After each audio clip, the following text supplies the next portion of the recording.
This is Larry the Barberman, and today I'm with Jon Bourne of Worcester Barbershop. Jon is a multiple barbershop owner, a member of the British Barber Council. He is also an Endpoint Assessor for NVQ. Now, I interviewed Jon around about a year and a half ago. Because of technical difficulties, I could not publish the interview. Jon started in a family shop. He started off doing menial tasks at the weekend. He then went on to study, worked in a hairdressing shop, and found his way back into a barber shop. Would that be fair to say? That's correct. That was the case? Yeah. So, Jon, you have quite a vintage, classic shop. Tell me a little bit about the design of your shop and what a customer can expect when they come into Barbertown, Worcester. Okay, Barbertown, Worcester, we've had the shops for quite some time, so you call them vintagey or retro, but it's just stuff that we've collected over the years that we've been open. We tend to buy old barbers' chairs. I'm lucky enough that I've had some great clients that can service them, reupholster them, etc. And the rest of the shops, they're just organic, they keep growing. So as time goes on, trends change a little bit, and we just adjust the shops accordingly. A lot of the stuff is memorabilia that I myself, and I've got other barbers that have worked with me for a long time, have just collected. So you might call them vintagey, retro-y, but it's just an evolving barbershop. Yeah, it's got motorcycles in it as well and all sorts. Yeah, we've got a couple of vintage scooters and we've had old arcade machines, pool tables, and we've got a couple of old bars from a couple of old pubs in there at the moment. We just keep mixing it up and keep changing it. It keeps the guys, they come in and see something new.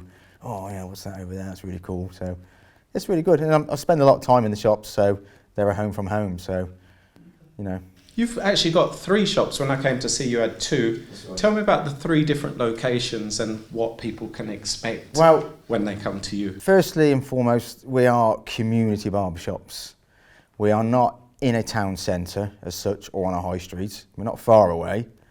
We are in the locations where we've got local schools, local grammar schools, local colleges, local university, car dealerships, accountants, solicitors, local rugby club, cricket club. We're in good locations that we draw in a lot of those people, rather than just having the standard high street shop where you just sort of waiting on people to walk in your door, as it were. We sort of sponsor local football teams for the schools. I sponsor Worcester Athletic Football Club. So we work within Worcester, within the community of Worcester. Okay. And another thing that's kind of close to your heart is apprenticeship. I mean, you kind of stressed the fact that you started off doing menial tasks at your family business. Tell me what kind of emphasis you put on apprenticeships. Yeah. I know everyone who comes, well, not everyone, but the vast majority of people that come through your shop come for an apprenticeship. Right. Tell me how important apprenticeship is to you. The apprenticeship model is really, really important. When I started, I even used to walk my gaffer's dog. It was you started at the bottom, at the very, very bottom, and you worked your way up. So I would be wiping Brill cream off headrests. Our ashtrays, barbers' chairs had ashtrays in a bit like this one. You'd be full of ash, because obviously you could smoke back in those days, 30 years ago. They'd be sharing a cigarette, so I'd have to empty those. The footrests would have to be cleaned because you've got guys coming straight from work. They wouldn't go to the gym and shower. Have muddy boots on, mechanics boots, had to clean the footrests, the chairs. It was just all about cleaning. And I was always told, when you clean, attention to detail, because barbering is all about attention to detail. So I started there. So the apprentices that I have now, that's how we start them off. They start at the very, very bottom. It's a bit boring for them. A lot of them go because they think, I'm not doing this. I want to cut hair. I didn't sign up for this. But you tend to find the ones after 6 months that have been through that go on to be much, much better barbers. Gives them a real grounding.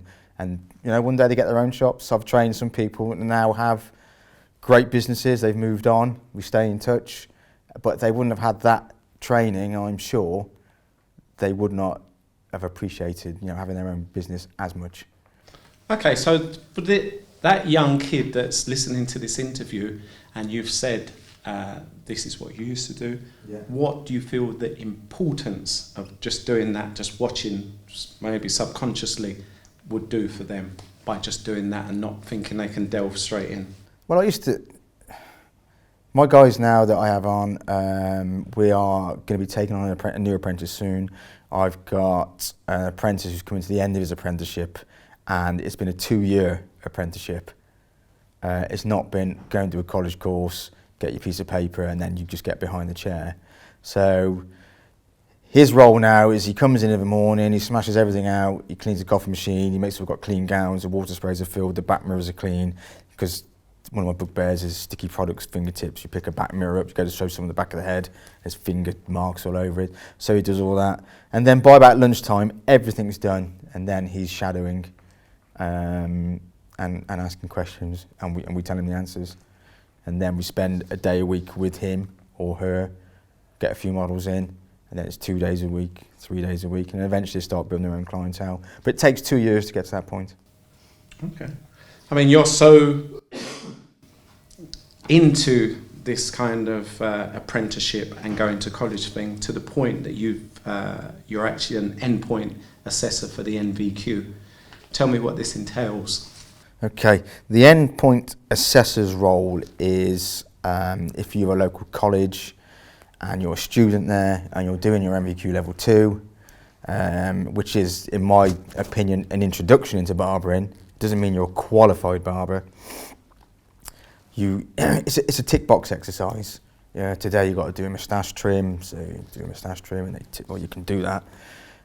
Today you've got to taper a neck, you can tick a box, tick a box, tick a box. And they get to the end of their qualification, and just before they get the piece of paper that says, right, you've now got your MVQ level 2, they're now bringing in an endpoint assessor who's never met this person or seen any of the training or the quality of their work, and you spend a couple of hours watching them do a couple of haircuts. And it's how they interact with the clients, it's the consultation, it's the cleanliness, it's how they use their tools, it's the right procedures. And at the end of that point, if I feel that they can do all of those things confidently, then I will sign them off and say, actually, yeah, you can. You've got your MVQ level 2. You can now go on and become an improver. So you're making and breaking people, John. Yeah. But this is what the industry needs. Because there's so many people send me pictures, take me on, I can skin fade, take me on, I can skin fade, take me on, I can do this. They send me pictures of their work. And, you know, it's great that they're really interested, but you've got to be a barber for the right reasons. And have a good grounding like that, from sweeping the floor. Because when you get your own shop, if you haven't been taught that and you go straight into being a skin fade master, you're going to have hair all around you, dirty mirrors, and wonder why customers don't come back. We had an incident in one of our shops going back a while ago now where an ear got nipped. The gentleman wasn't very happy about it, and he went off to one of these where there's a claim things. Yeah, we got a letter through the post saying we want to see your public liability insurance, so we did that. And then they wanted the barber that had done it to make sure that he had got his MVQ level, whatever it was at the time. And he did. So if he didn't, then you may have been in. Then we would have been in even more trouble. I mean, as it happened, it was all fine. It was just a lack of concentration and an incident. But it happens. That's a very interesting point you've made there, because so many of these guys are licensed. So, you know, where there's a blame, where there's a claim, if you're not actually qualified, in theory, you haven't really got a leg to stand on. No, you haven't. Yeah. And at least you can say, you know, this official body has granted this person a qualification. He's as competent. Such. It means he's competent. He made a genuine mistake, Yeah, as opposed to, and a mistake was inevitable. Yeah. Okay, right, that's fair enough. All right, so whilst we're still on education, last time I spoke with you, you was toying with the idea of setting up your own academy, which I think would be a good idea based on the fact of the standards that you have, your years of experience and your workmanship. How are we going with this academy? Well, that got put on the back burner a little bit because we had this opportunity of the shop in Malvern come up. It was a great shop and a great location, so I couldn't let it go. So the budget and the funding and everything went into that. But we're 12 months on now. That's on its feet. It's doing really well. We've got a great team in there. So now we're concentrating on getting back to sort of training. And I see you're fraternising now with YouTube, which I suppose will lead on to the academy. Right. Tell me a little bit about your YouTube channel. We thought we'd dip our toe in the YouTube channel because I peruse it a bit and there's so many sort of educational videos on there. Do it this way, do it that way, do it that way. I just thought we'd post a few videos of sort of how we cut hair and see what the feedback was. And the feedback's been really, really positive. I've been overwhelmed. So that sort of made me feel that the academy needs to happen because people are really interested in this traditional style of barbering. Oh yeah, no, definitely. I mean, I can see that people look at them. I watched the videos and I thought they were really, really cool, and I could see the techniques, and that's obviously going to lead on to people wanting to get an insight on how to do that. So the natural thing would be to come to your academy. That's right. As and when. So, okay, I wish you well when that comes along. Thank you very much. Another really interesting thing about Barber Town Worcester is your logo, the Stay Sharp logo. Tell me how this came about. We used to do these young kids, and after a haircut, used to fist me, oh, stay sharp, and stay sharp, and it just stuck.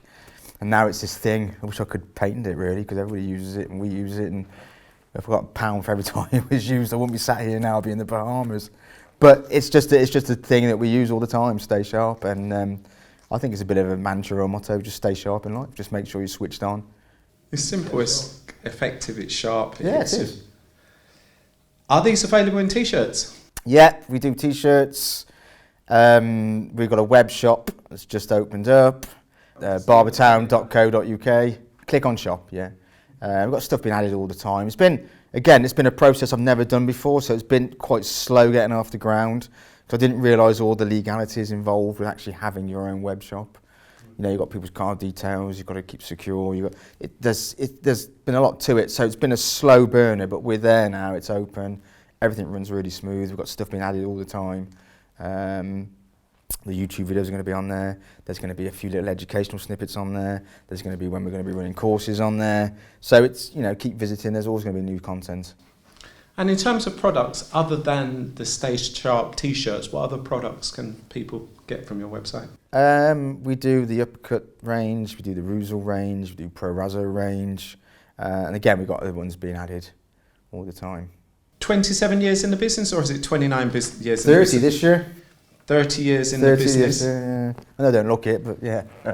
One greatest moment in your 30 years experience, John, share it with me, in barbering. My greatest moment in barbering was, obviously, you know, I did my apprenticeship, I did ladies' hair for a couple of years and got back into men's and did everything else. And I sort of just worked in a barbershop, was employed, I was self-employed, I rented a chair, I did commission, did all those usual things. And then I met a guy and we worked together for a number of years as a partnership. And I suppose he was sort of more the driving force, really. But he was a little bit older than me, he was a little bit more experienced. We used to go along with everything, we had a great shop. And then, for a reason, we split the partnership up, just decided that we were both going to go our own way. And that was when I had the vision for Barber Town. And that's when Barber Town was born 9 years ago. I think that's my greatest moment in barbering, because all of a sudden I had a new love for barbering and I wanted to get on in barbering. And at the time the shops were still very sort of traditional shops, as was a traditional shop, but we put a pinball machine in. Nobody had a pinball machine in the shop those days. We had laptops that people could check their emails on. We had Sky Sports.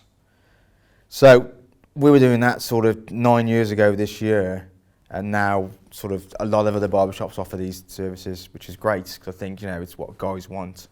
But we were giving beers away back then. It's just extra service, and I think the guys like it, because it's all about the men. We don't do any ladies' hair at all, whether they want it short. We're all, you know, we are a barber, cuts and shaves. That's what we do.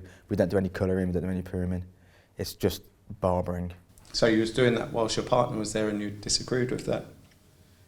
No, I wanted to go a certain direction and he wanted to go a certain direction, so we just decided to part ways. So you felt shackle-free? Yeah, I did. It was I took on pretty much the biggest shop on the street, and it was a real gamble. I had two very, very small children, really understanding wife, and she backed me, and with hard work has got us where we are today. I mean, I had a great team, you know, some great barbers as well. I got a couple of guys. One guy's been with me for 15 years. He's still there. And who's the gentleman that I met? You said that he's been barbering for how many years? 55, just over. It's my dad. Ah, sorry, you didn't introduce him as his dad. You just said his name. Okay. Yeah, he's still there. He works 3 mornings a week, 9 till 12. Monday morning, Tuesday morning, and a Thursday morning. If that's not in your blood, then if barbering's not in your blood after that. And a lot of guys he does, they won't go to anybody else. And you know, he's 73, and a lot of these guys are 75, 80, 85, because they've been with him for 50 years. They don't want to go to anybody else, so they won't let him retire. As much as barbering's in your father's blood, your father's haircut's in their blood. That's right. Yeah, yeah. All right, and I want to talk about social media, namely Instagram. You've got quite a large following. Yep. Tell me a little bit about your followers and how instrumental you think that Instagram has been in your success at Barber Town, if at all. Well, I think the whole social media thing is really good fun. We do Twitter, we do Facebook, and we do Instagram. We use Twitter a little bit more to say who's in which shop and opening hours and that sort of thing. Facebook, we do like a bit of a roundup every week, what we've been up to, and post haircuts. But Instagram, we started that about 3 years ago, sort of just dabbled in it.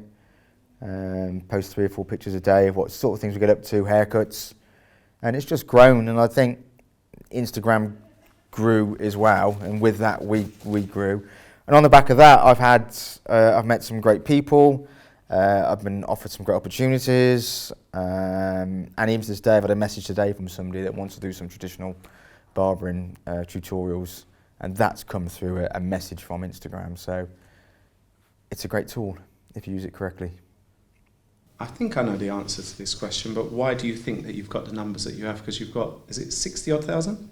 Got 60 odd thousand Instagram followers. I don't know, I just think people, they buy into your brand a little bit, they like what you do. I do think we do good quality of work. I think we're a little bit edgy. We please ourselves a little bit before everybody else as well. If we don't try to go just down one certain route, if that makes sense. You've answered my question. It's very, for me, you're kind of like a UK version of Scorum. So yeah, Scorum's got 3 phases to why they were successful. The first phase was the fact that both Lynn and Rob spent half of their budget on an old vintage counter or cabinet. That became the centre point of the shop, so all the rest of the furniture had to be that good. And when you come into Barber Town, you kind of get that vintage. You're not going to get this. You're only going to get this in very few barbershops. And people started taking pictures, and it was sharing because you're doing something completely different. And like Scorum, as you said, you do what you want, when you want, how you want it, but in a good quality way. Yeah. John, at the beginning, I introduced you as a member of the Barber Council. Yeah. I want you to tell me why you feel the importance to be affiliated to the council, and your views on state registration, and why you may think the two are very important. I think they're important because I think there should be, every barber should be, have to go through some sort of registration process. So you've all sort of singing from the same hymn book, or the standard should be the same. It's frustrating a little bit that for the barbershops that are really trying to progress and do everything properly, there are ones out there that aren't. They're unscrupulous, they're sort of almost doing slave labour, they're paying cash in the hand, and it's not right. It needs to be stamped out. There needs to be a level playing field, and everybody needs to be regulated. We have very sharp implements, razors, scissors, we're dealing with people's scalps, there's cross-infection, there's bloods, there's hepatitis, HIV, AIDS, there's many, many things. And if you do everything properly, you don't really have anything to worry about. But if you're not doing it properly, then you do have loads to worry about. And I just wish that it would be a legal requirement for everybody to have some sort of registration or a bar. You know, you can open your barber shop, but have you got this? Whatever it may be, the Barber Council, National Hairdressers Federation, and a few others I could name. So it's really important. And if you're really serious about your business, why wouldn't you do it? Again, should someone's ear get nipped, you've got some form of defence that you you've been regulated or qualified to do what you're doing.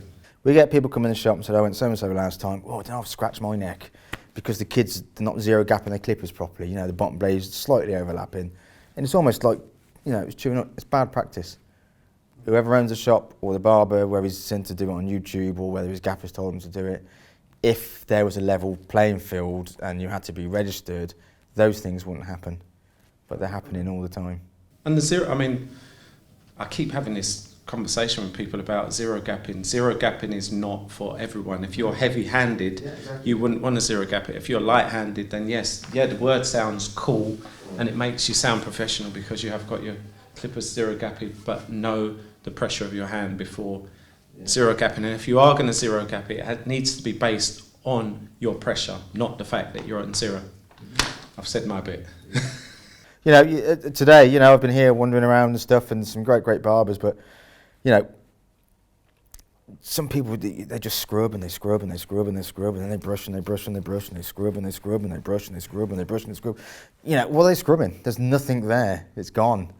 But it's just, they've just got to keep doing it. You know, some of these poor kids, their necks are red raw by the time they finish. Showmanship as well. It looks good on what they've seen on the YouTube video. And just remember as well, anybody who's going to learn, the most important tool is your comb and your hands. Clippers and scissors just remove hair. It's the comb that picks it up with your hand. It's the comb that takes a section. It's the comb that dresses. It's the comb that finishes. So the most important tool you should really worry about is your comb. Just use your clippers just to remove the hair. Put your comb in, bosh. But if your comb wasn't there, you wouldn't be, you know, wouldn't know what to do. So, power's in the comb. This is the end of the interview, John. What would be your closing words to that young man who wanted to have 3 vintage barbershops and stay in business for so long and do so well as you have done? Just to put the effort and the work in. You know, these shows like we're at today, you know, they're great places to pick up equipment, you know, and new tools. But, you know, there's a lot of barbers there showcasing their work, which is, you know, it's fantastic. But all the people here today aren't going to visit, you know, your shop and get a haircut. So you just want to go to your local barber shop and get an apprenticeship, even if you have to do it free for so many months, if you can afford it, and just get it under your belt.